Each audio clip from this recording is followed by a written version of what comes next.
All right, let me tell you about a little secret trick to how to write insights. I feel like insights has always been this term which is kind of like a bit of a foreign language, or people just don't have a very good definition of what it is. And I think that really makes it hard. If you don't know, if you don't have a clear definition of what an insight is, then the rest is going to be super hard. So let's start off with a definition, then I'm going to tell you the secret to writing it. So what I think an insight is, it's a remarkable truth that makes you look at the problem in a new way. Never thought of it like that. You know, those light bulb moments you have, it's a revelation, it's a penny drop. These are all words for an insight. So that's what we're trying to get to, but how do you go about getting it? And I think there's a couple of clues in there with what I've just said about how you actually get to it. So the first thing being a revelation, it reveals something new, but you've got to show something in a new way. So the one thing that I think is super helpful is if you think about what is the old way that people have done something. What's the old way, or what's the, sorry, not even the old way. What's the current way that people do something, and how could I just flip that on its head? So it's coming up to Christmas time here, and the brief that I always hated to get, it was always really hard, and I actually think to myself, oh, I should try to beat that brief, was Bailey's. When I worked at BBH, Bailey's had a brief which was all about gifting. How can we get more people to gift Bailey's?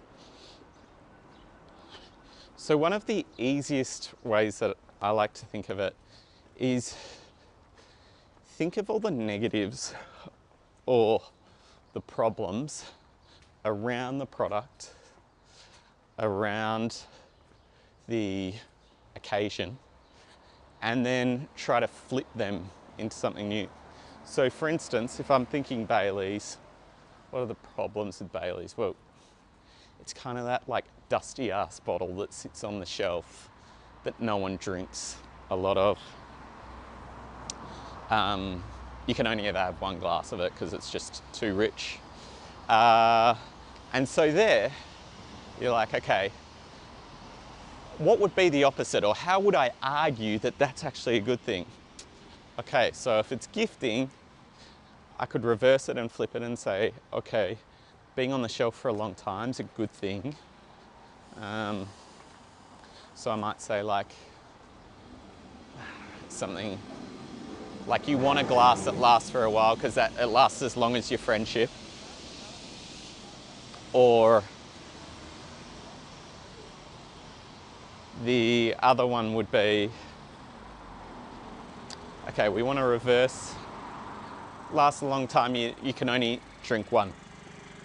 So maybe what if only drinking one would be a positive? So the flip of that is actually it does solve a problem, because the thing about Christmas is you often overindulge. So only having one glass of something, actually, that's not too bad. That'd actually be a good thing. So you're flipping it and trying to tell it as a positive. So just, because what we're doing is taking the common held problems and flipping it and trying to make it a new way of looking at it. So that's why it really helps. Another one would be around friends.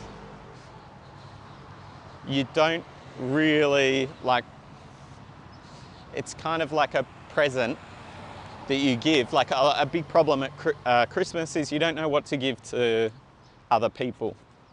So the insight would be, well, maybe it's a good present for people you don't know anything about, because you kind of sit down and have the glass of Bailey's and it's for the friends you don't know yet. something like that. You need to always work the language up a little bit, like make it a little sharper. Like the one I have talked about before, which I got through AI, was all around Hilton hotels. And this is another thing you can do. You can ask ChatGPT, what are like the cliches of the industry that I work in? And then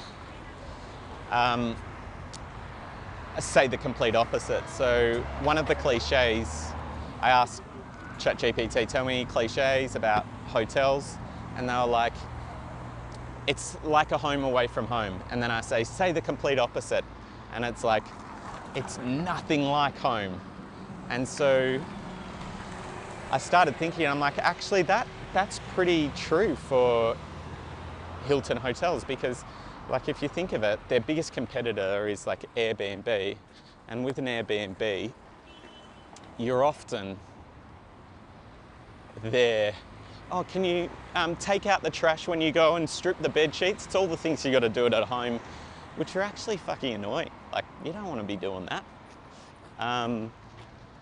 So saying a place that feels nothing like home, well, maybe that's a good thing. And also sometimes home life, it's just like chores to do at home. There's an unrenovated bathroom you keep looking at.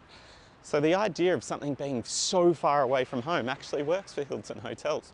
So you need to give that logical leap. And I think it was much longer than a place that feels like home, but you kind of need to just shorten that up and kind of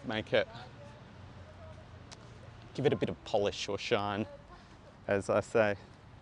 So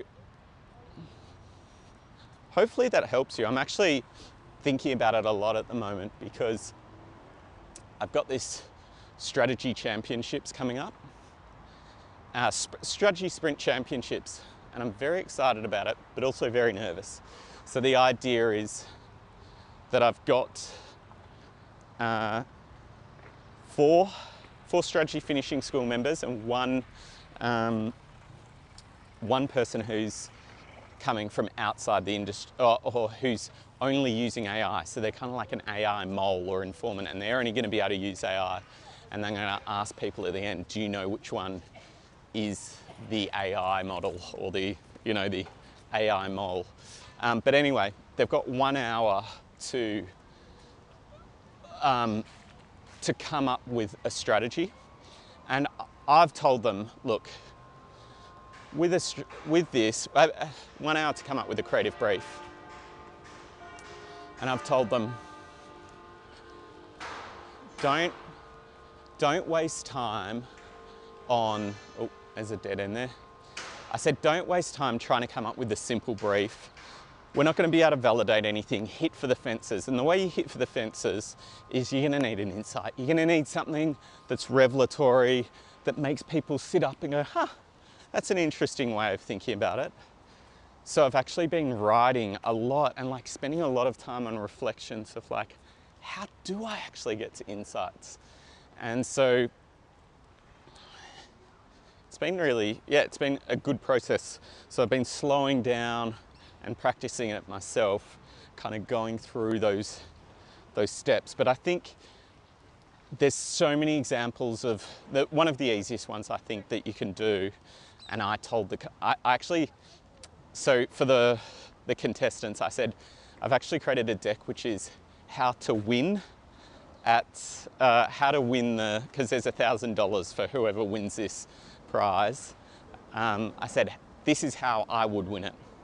And it's pretty much a document which is how to write a creative brief in 60 minutes. I might make a YouTube video out of it, I might, but for now I've just kind of shared it with them. But one of the ones which I said was the easiest way to get to an insight is just look at the negatives of the product and just go from there. There's so many good examples. I'll actually make another video on this. If you've got any questions, things you'd like me to go and chat about, just shoot me a comment. All right, cheers. Ciao, ciao.